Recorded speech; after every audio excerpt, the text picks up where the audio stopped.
Says, Peter, do you love me? Peter says, once again, the Scriptures bear it out when you read it in its original. Well, Lord, you know I'm fond of you. That's basically what he was saying.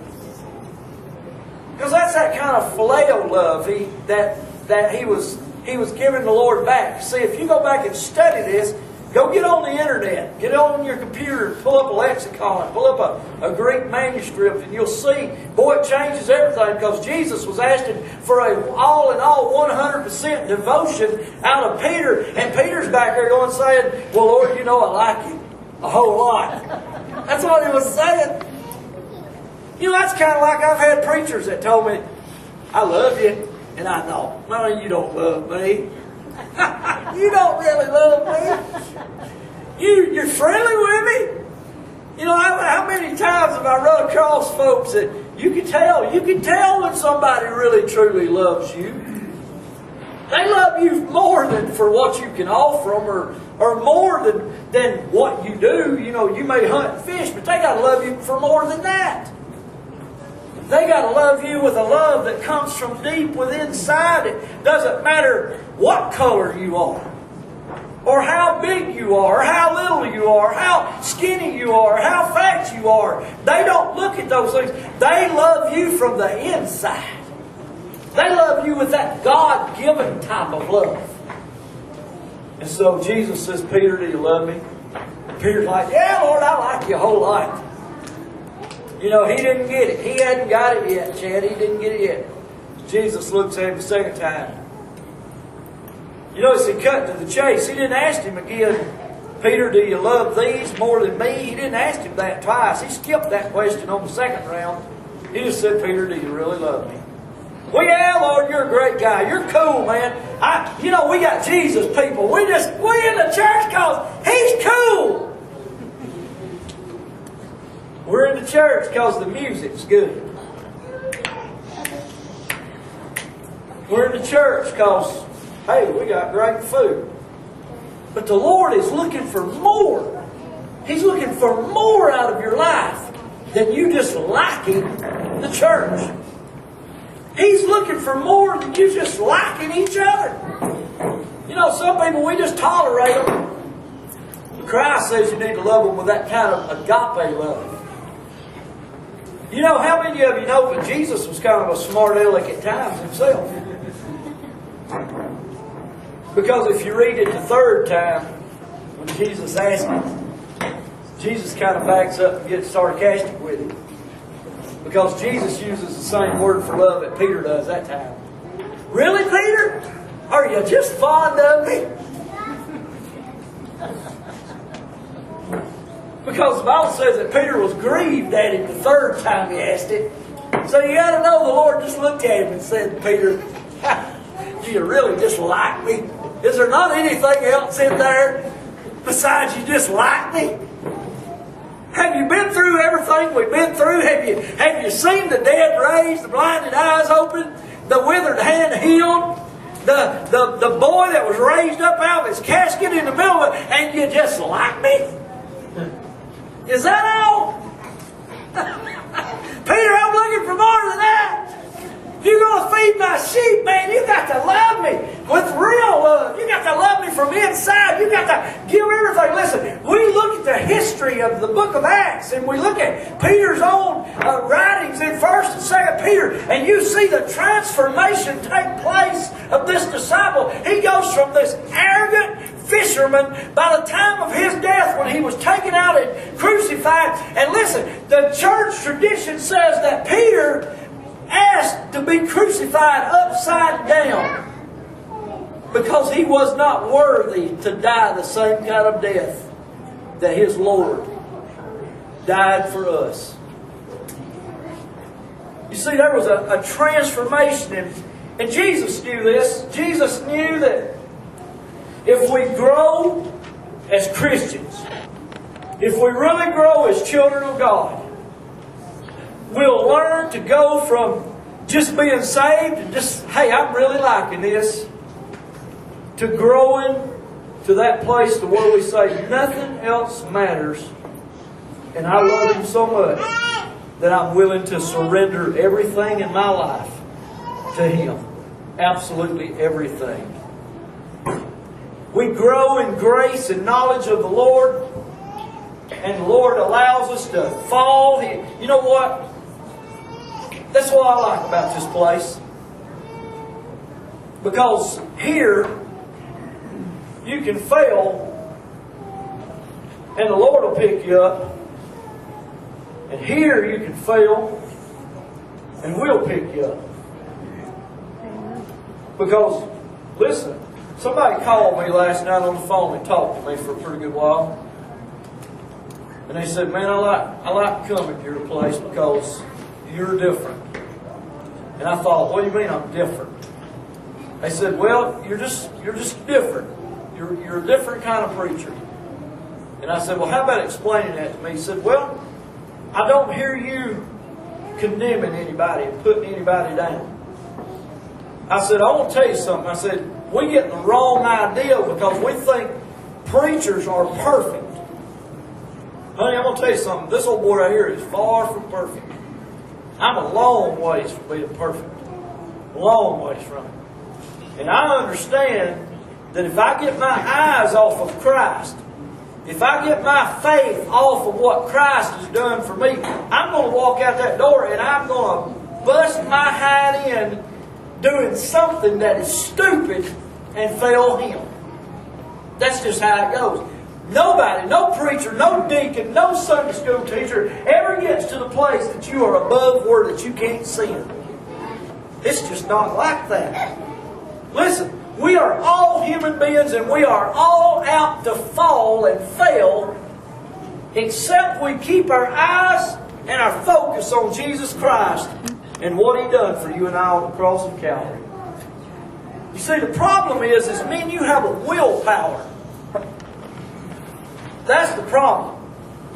We have a willpower. Even after we're saved, and that old man is dead to us because of the new man, because of the new birth that's taken place in our heart. We are to be dead to that old man, but then we go out and we get tempted or we go through a trial, and the next thing you know, our willpower tries to take over, and instead of looking to Jesus and what He did on the cross, we try to fix the situation ourselves. I found myself this week doing that. I had my hand right in the middle of something I didn't have no business at.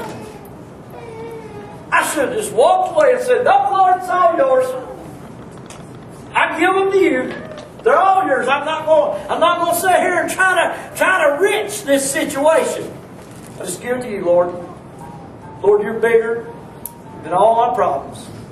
Bigger than anything that can challenge me. You're bigger, Lord. And so that human willpower becomes mine and your enemy. This is how come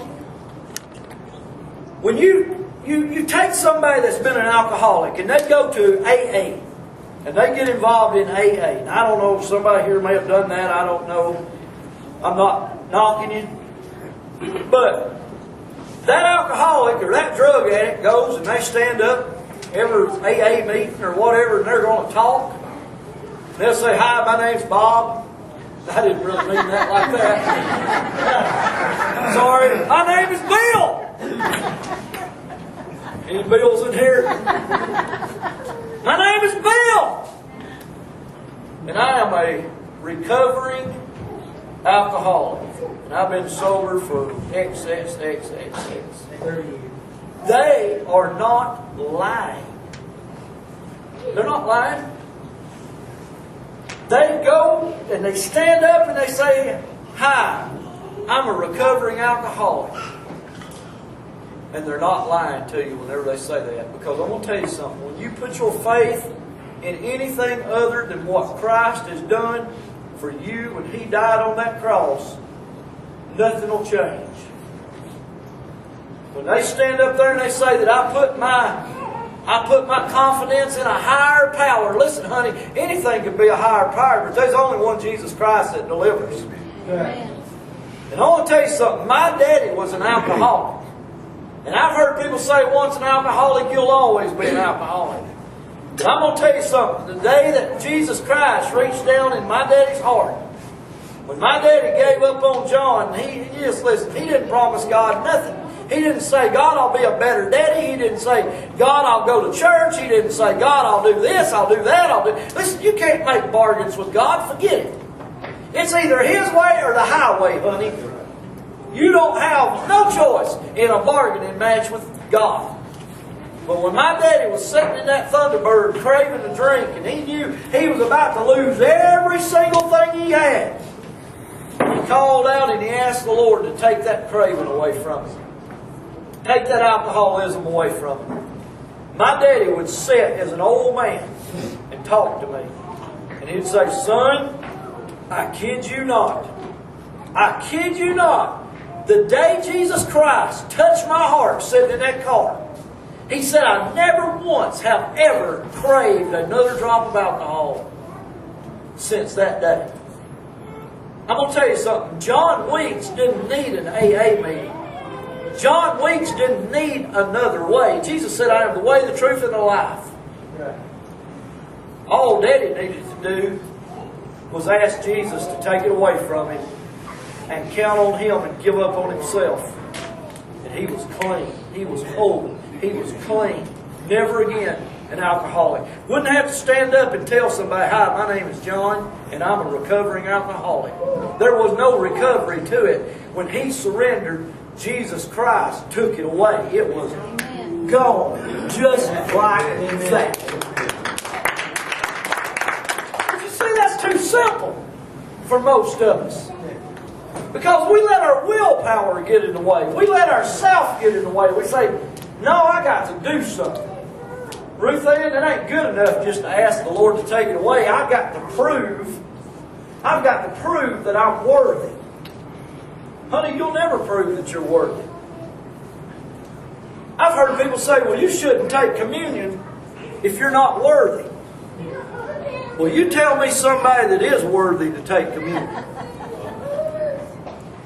Because we all in the same boat. If it wasn't for the blood of Jesus, I mean, if it's not for Him, He's the only one that's really worthy. You and I go by grace. We don't go by law. We go by grace. We go by what Christ has already accomplished for you and I.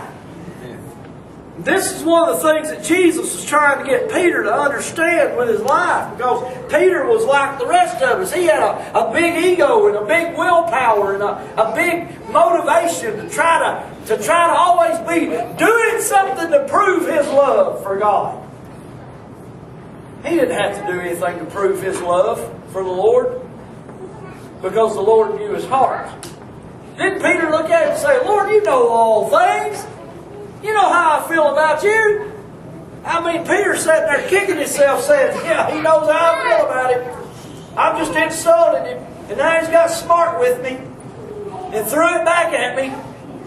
Peter's thinking, man, I got to get this thing figured out. When we get it figured out, that it's not our willpower that's going to give us the victory, but it's our faith. It's our belief. He's given us the victory. Not us grabbing the victory, not us making the victory happen. He's already given it to us. We just got to believe. You've got to have a love for Him. You've got to have a complete surrender that says, Lord, I can't do nothing with myself.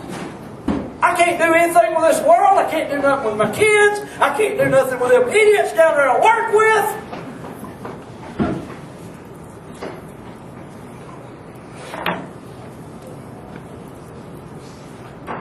Can't do nothing with them idiots I work with.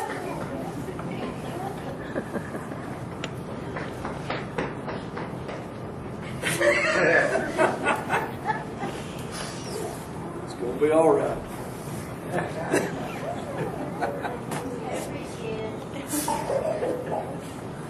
Can't do nothing with myself. Can't straighten myself out. But the one thing I can do is open my heart and learn to love Jesus with the kind of love that He's looking for. The kind of love that He looks. You know, God puts us through tests.